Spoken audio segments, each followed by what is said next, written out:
Welcome to Shadowed Secrets. Today we delve into a chilling tale that intertwines eerie encounters, childhood imagination, and the unknown. Imagine walking along the windswept shores of Compton Bay, where the tides swell violently and strange yellow lights flicker beneath the surface. Eyes watching, perhaps. This unsettling journey begins with two children hearing a haunting siren, drawing them into the world of Sam the Sandown Clown, a figure who seems friendly yet carries an air of mystery. Are these encounters mere figments of imagination, or do they hint at something far more sinister lurking in the shadows? Join us as we explore the complexities of fear, curiosity, and the blurred lines between reality and the fantastical. You have 10 minutes till showtime on a March evening in 1972. A man was walking alone along the wet sand of Compton Bay in the Isle of Wight. It was a cool, crisp evening, but he was enjoying the peace and serenity as he walked out further due to the tide being low. He breathed in that cool air before noticing something even colder hitting his ankle. It was a wave, nothing significant, just a little splash of water saturating the lower part of his jeans and shoes. The man looked towards the sea and realized the tide must be turning. It was time for him to return to his car that he had parked just off the beach. But then another wave hit him a little higher up his leg this time. Another quickly followed. He glanced out to sea and could see the water moving much quicker than it should. This was a walk he was fairly familiar with, and he was used to the changing tides, but instantly in his gut, he felt that something wasn't right. It was when the next wave hit his knee that he started to panic. It was some sort of tide or surge. Something had started to push the water back to land much quicker than usual. He turned to start racing back to the beach, and that was when he heard it. A low, droning sound coming from somewhere off out to sea, almost like a siren slowed down. He quickly moved, but by now, the water was already getting higher and higher around him, causing him to have to wade through the water. He was at risk of being cut off, with the beach still some distance away. He could swim, but each wave that came crashing down around him was more powerful than the last. He wasn't confident that whatever had caused these waves wouldn't drown him once the full extent of the surge caught up with him, which would surely happen before he reached the beach. He realized just off to his left was a formation of rocks, high enough that he knew it normally poked comfortably out of the sea. The water was now high enough, and he began to swim like his life depended on it, which it very likely did. No one else was around. If he didn't reach the rocks in time, he wasn't sure how long it would take for anyone to even think about sending a rescue. Sure enough, he reached the rocks and began to climb, slipping multiple times as his wet hands grasped the smooth rocks. But after some effort, he managed to pull himself to the top. He collapsed, breathing deeply and relieved that the ordeal was over. He glanced over the edge to see the waves crashing into the rocks below him. He quickly realized he had made the right call not to try and make it to the beach. The man sat up and glanced out over the darkened waters, wondering to himself what could have caused such a violent shift in the tides. A distant earthquake, maybe? But then he heard it again, that low, droning sound. He was sure of it. It sounded like it was coming from beneath the water. He looked carefully, and there before his very eyes, something peculiar appeared. Two yellow lights, clear as day, were shining up through the water. The waves were distorting them, but he said they looked like they were only just beneath the surface, and only about 40 feet away from where he was perched on the edge of this small cliff. The man later described the yellow lights as eyes, or more specifically, that they were peering up at me like the eyes of some horrible sea monster. They were only there for a few minutes before slowly disappearing off into the dark, murky depths below him. The droning sound began to fade. vanishing off over the horizon. As the sound and lights went, so did the tide, leaving the man shaken but able to get back to his car and drive home. This was not a one-off occurrence for this man. For the past couple of years, he had been witnessing strange lights that almost seemed to be following him, but he didn't know how to tell anyone what he had been encountering without sounding mad. It would be 1 year later, when his daughter had her own even stranger experience, that the man would finally reveal his story. Welcome to the tape library, and have I got a wild one for you tonight? This is one of those cases I wanted to cover the second I started this channel, but it's just so out there that I was kind of nervous to try and put it together. Well, we're having a little celebration here at the Tape Library Archives, so I thought what better time. As of writing this episode, we have just hit 100,000 subscribers over on YouTube. So I just wanted to say a massive thanks to everyone who has watched these videos. To think, about 3 months ago, I was trying to cross a goal of 5,000 subscribers. So it really has been insane to see so many of you finding my videos and enjoying them so much. Throughout the month of March, we're going to be celebrating this growing community in a few ways. First, we have this episode, which a few of you have requested, but I'm also hoping to get 2 more episodes out. One will be what I think is the case that you have all requested more often than any other. And we'll also be doing a massive video of a whole bunch of brand new real-life paranormal encounters that you subscribers have sent me.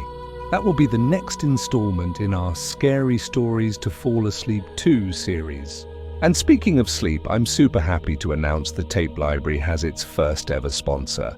I've been kind of reluctant to take on sponsors in the past unless they are either something I would use myself or that I think you guys would genuinely like. So I'm pleased that Manta Sleep got in touch. They make incredible quality sleep masks that can be easily adjusted to offer complete blackout of all light, meaning you can sleep anywhere. I've tried sleep masks in the past, never really got on with them, but these are so comfortable. What's more, they sent me their Bluetooth mask to try out, and it's fantastic. Like a lot of you, I love falling asleep listening to creepy stories and podcasts, and this mask means I can do that without disturbing anyone else. The speakers are razor thin, meaning it doesn't affect the comfort of the mask at all. So, if you want to check them out, there is a link in the description. Listeners can get 10% off by using the code TAPE at checkout. Thanks once again to Manta Sleep for sponsoring this video. Okay, let's get into tonight's story. As I said, this case is a really peculiar one. While it could be chalked up to the fantasies of 2 children, there are just so many weird details about it that I think make it a fascinating case and may be the best example of high strangeness I think we've covered since the Serena Hall episode. So get yourself a warm drink, dim the lights, and get comfortable. It's time for the chillingly weird tale of Sam the Sandown Clown. You Can't Talk It Faye, a young 7-year-old girl, was playing next to Lake Common in the seaside town of Sandown on the Isle of Wight. Spring was fully in the air on this warm May afternoon as she played a game of hide-and-seek with a young boy around the same age.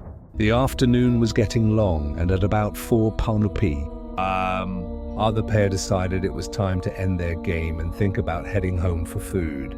Before they could, however, something grabbed their attention. It was a sound, a sort of siren of some kind, a low wailing almost like an ambulance siren somewhere off in the distance, but not too far.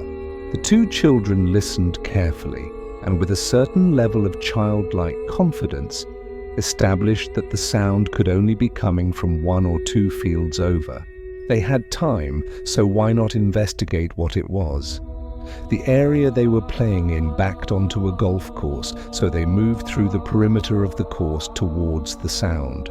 Faye thought it was strange that none of the grown-ups playing their game seemed to be interested in the sound at all, but they still continued on. They reached the edge of the club and moved through a hedge into the swampy marshlands that surrounded the area, just opposite Sandown Airport.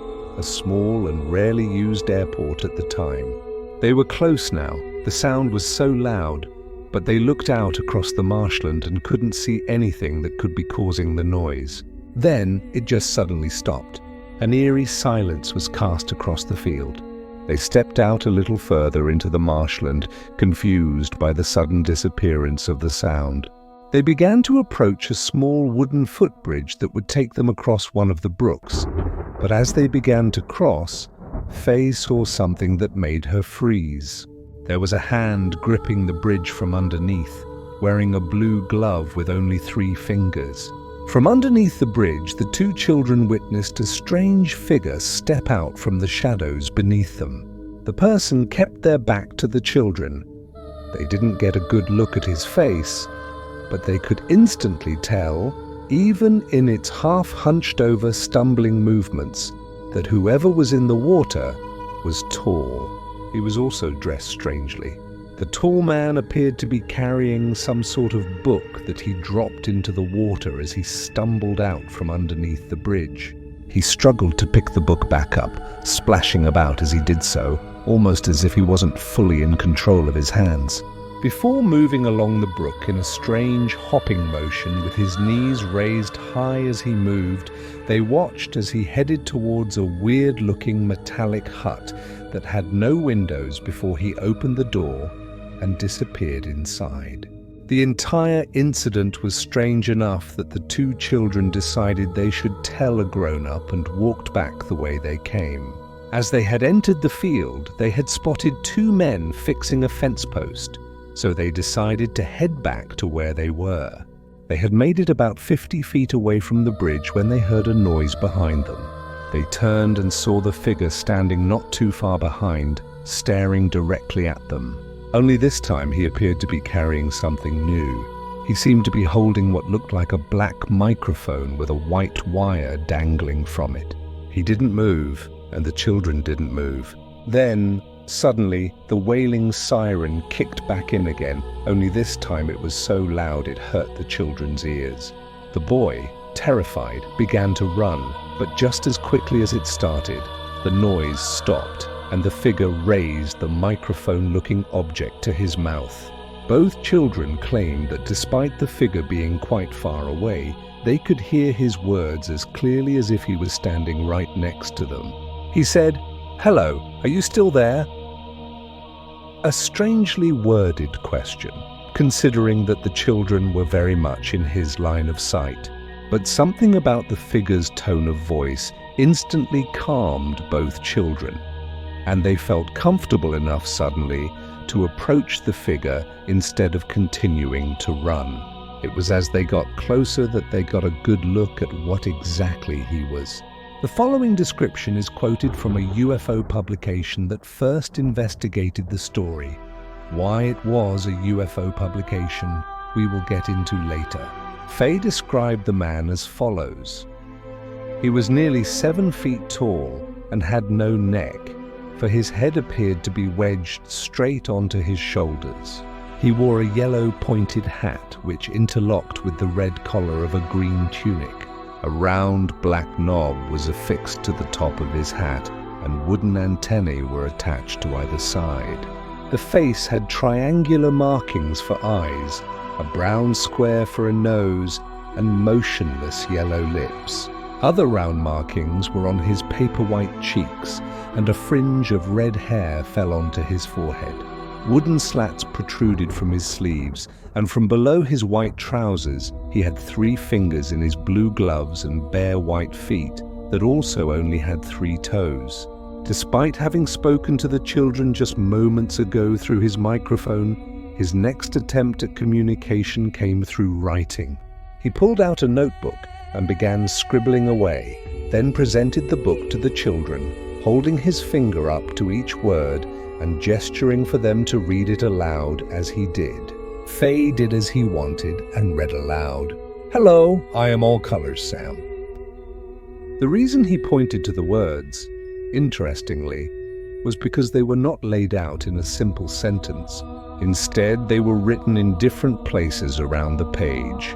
The children glanced around and could see, not far from where they stood, the two workmen repairing the fence post, but neither of them seemed to react to the strange events that were taking place, as though they couldn't see Sam, or possibly even the children for that matter.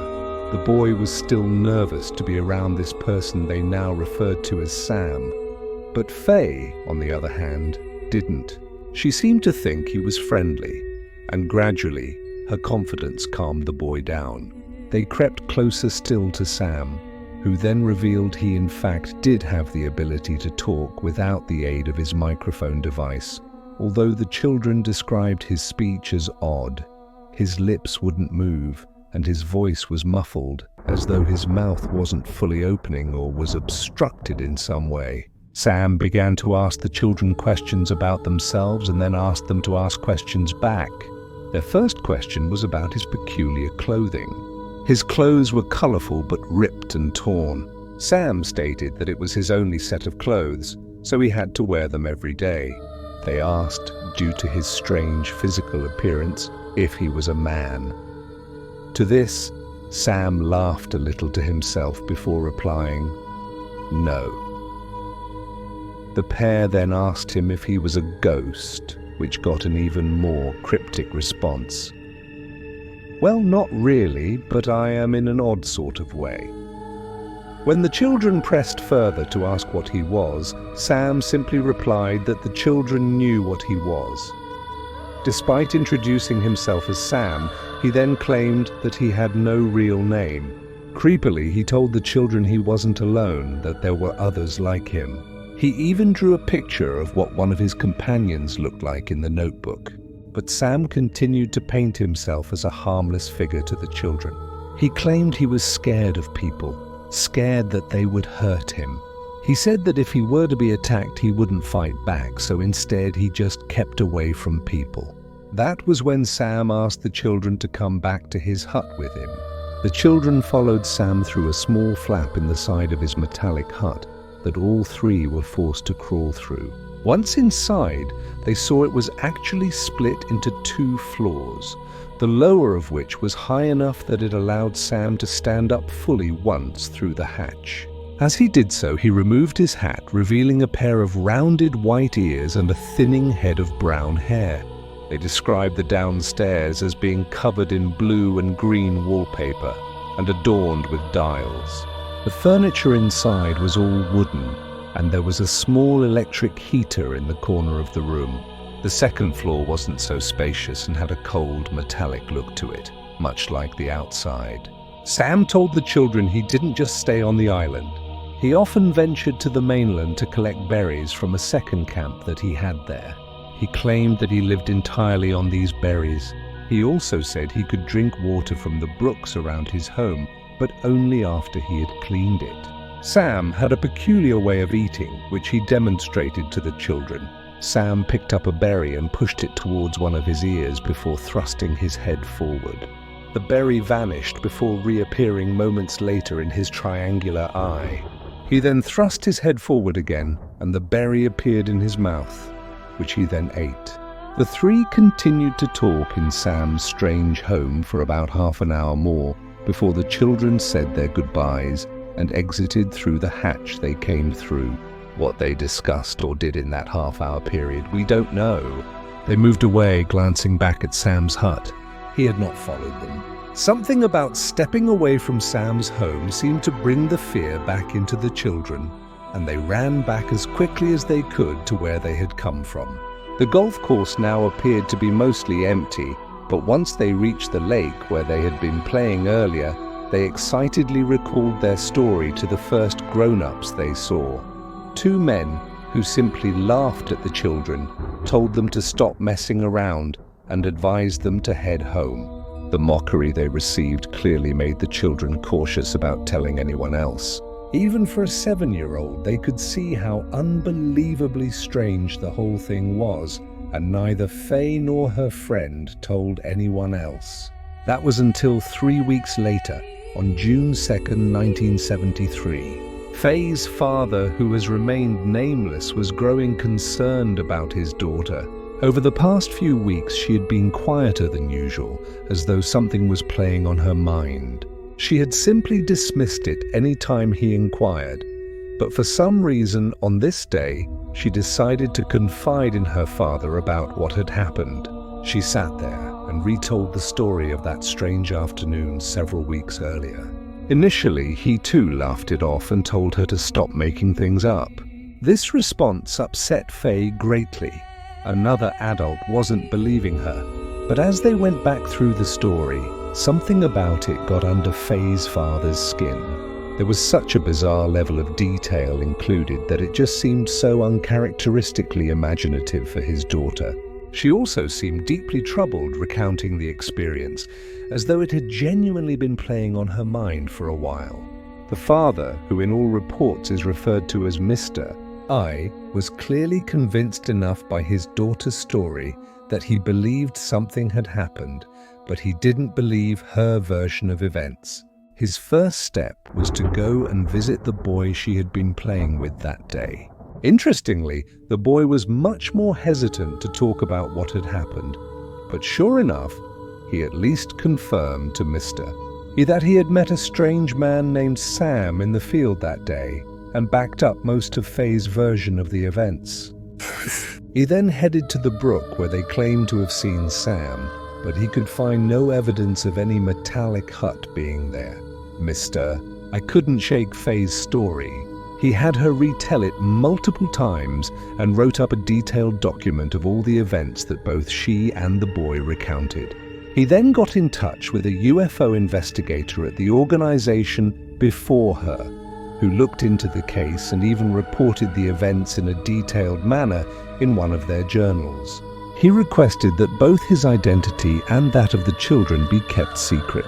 He wasn't looking to get any attention to the story. He simply wanted someone to look into it, to tell him there was something to it, to tell him he simply wasn't going mad. But why had Mr.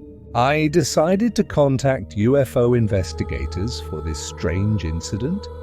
Well, to answer that, we have to go back 3 years to the start of Mr. I's own encounters. On Tuesday, October 20th, 1970, He was alone, driving to a friend's house on a dark autumn evening. He was passing through the village of Brading. The roads were quiet. People were already home from work on this chilly night. As he turned out of the village, he noticed something in the sky. A sort of aircraft, very large in the sky, just to his right over some fields. The craft was strange enough for Mr. I to pull his car to the side of the road to try and figure out what he was seeing. He watched as the large craft hovered. 7 individual large lights glowed underneath it, each a clearly defined sphere that resembled a glowing red cherry mixed with turquoise and white lights. Curiously, despite being close, the object made no sound. It just hovered there silently. When He turned on his engine and began to slowly move down the road. The craft moved with him, hovering alongside, keeping pace with his car. It followed him further down the road before suddenly cutting across the road some 300 feet behind his car. He stopped his car once again and watched as the object hovered over some nearby fields. It seemed smaller somehow now, but this might have just been because only 4 of the 7 lights now appeared to be lit up. He stepped out of his car and attempted to shine his torch toward the object, but it was too far over the field to really illuminate. He did continue to watch as it moved back and forth through the sky, as though it didn't seem to know what to do. After some time watching I got back into his car and continued on to his friend's house. Hauntingly, the entire way there, he could see the red lights in his rearview mirror. Although they were visibly further away from him, it did appear that they were following him. He entered his friend's house and told him about the strange encounter he had had that evening. After some time, the pair stepped outside, and sure enough, both men saw the red lights not too far off in the distance, moving back and forth, disappearing into the tree lines for short periods before seemingly peeking back out. Mr. Y drove toward his home, and while the lights did appear to follow for a short while again, They soon vanished completely from sight. Across the span of nearly 2 years, You would spot singular red lights in the night sky when he was out and about. On multiple occasions, he wouldn't see them for months at a time, and then suddenly he would be driving and notice the red dot following behind him. A strange occurrence, but not one that truly frightened him until one evening in Compton Bay, the place our story started, and where You claimed he was forced to climb a rock formation to avoid what he was convinced was some sort of underwater craft causing a tidal surge. The creepy yellow lights in the sea watched him, much like the red lights in the sky had been in the previous years. While these incidents had made Who fascinated with the subject of UFOs, it wasn't a topic he would bring up with his family again. How do you explain that you are convinced you have been followed by glowing lights on multiple occasions without looking insane? He had definitely never told Faye about his experiences, nor discussed it with her around, but it was his interest in UFO cases that had developed over the years. He had his experiences that made him look at what happened to Faye from a different viewpoint. He saw similarities between her encounters and that of others who have reported alien abductions, specifically when it came to those 2 workmen who seemingly could not see Sam. He was quoted as saying, "I get the impression that Faye was somehow taken into a bubble of alien reality created by this strange personage." He told them he had just made the hut. Also, Faye told me that while they were talking to this ghost, 2 workmen nearby were repairing a post. They paid no attention to the weird trade as though they could not see it. The story seems to me so wildly strange. And the 2 children never suggested that Sam was some sort of alien. They were convinced he was a ghost, or something that at least wasn't fully there. But there is something that maybe does add some credence to Mr. Dew's theory. Just a few years later, in a case we may very well get into in a future episode of the Tape Library, there were numerous sightings across an area of Wales of apparent UFOs, one of the most famous of which is the story of Broadhaven School, where a number of children began claiming to their teachers that they had seen a UFO in their school playing field. The head teacher, not believing them, separated the children out and asked them to draw what they had seen, expecting the visual representations to differ wildly, but they didn't. All the pupils drew a pretty similar image of what they had seen. Numerous pupils claimed to have seen a figure next to the craft, which was described as wearing a green and silver outfit, not too dissimilar from the costume Sam was said to have worn. Chillingly, some pictures also depict the figure wearing a pointed hat, much like Sam wore. So, what can we take from this? The Sandown Clown story is often described as one of the strangest UFO stories of all time, and many peculiar details about it have kept the story tickling people's brains for decades. Now, on paper, I initially dismissed it as simply the work of a child with an overactive imagination. But when you factor in the accounts of the father, which I wasn't familiar with initially, it does add a whole strange layer to the story. But did You encounter something strange himself and then simply impose his story onto the weird imaginative story his daughter had made up? Maybe the 2 aren't connected at all. After all, You was not chased through the sea by a strange clown man with a microphone. But could the sound he heard have been the same wailing sound that Faye and her friend heard in the field on that spring day? If it was simply made up, why did Faye wait 3 weeks to tell the story after being dismissed by the first group of adults they encountered? And why, if they were doing it for attention, was the boy so reluctant to recount the story? Also, why was Sam so cryptic when asked about what he was? It's really interesting that the children themselves specifically said they thought he was either a man dressed up or a ghost. The referring to him as a clown seems to have come later as people read the story. The description the children gave almost makes him sound like a wooden marionette of some kind. That's the other element of this, the strange mix of the natural and the high-tech. His heart is metallic on the outside, but his wooden furniture inside. His clothes are ragged and worn, and he apparently had some kind of antenna that was made out of wood. There is, of course, a darker interpretation of the story. The descriptions of Sam do possibly suggest that he could have been a man in some sort of creepy mask, his muffled speech and non-moving lips adding to this theory.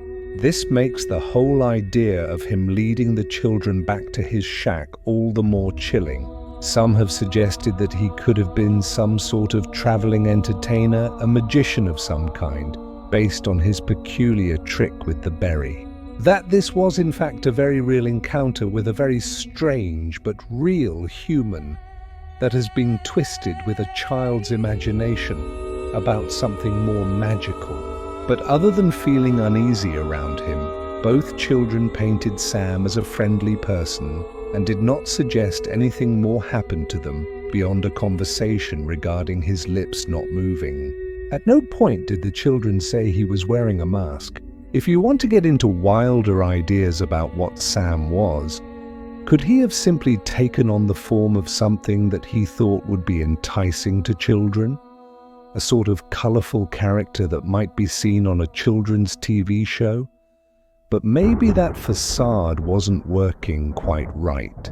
Could this be the reason for his muffled speech and odd movements? Or even the reason why sections of his home seemed to be decked out with wallpaper and furniture while others were cold and metallic? There certainly wasn't the same cultural uneasiness about clowns back then as there is today. Was Sam portraying himself to the children in this way because he wanted them to like him or to lure them in? We will never know what truly happened on that day, but nonetheless, the legend of Sam the Sandown Clown has at least left us a strange story to share, and a potential example of higher strangeness taking place on a normal day. That's all for this entry into the tape library. I would love to know what you made of Sam the Sandown Clown.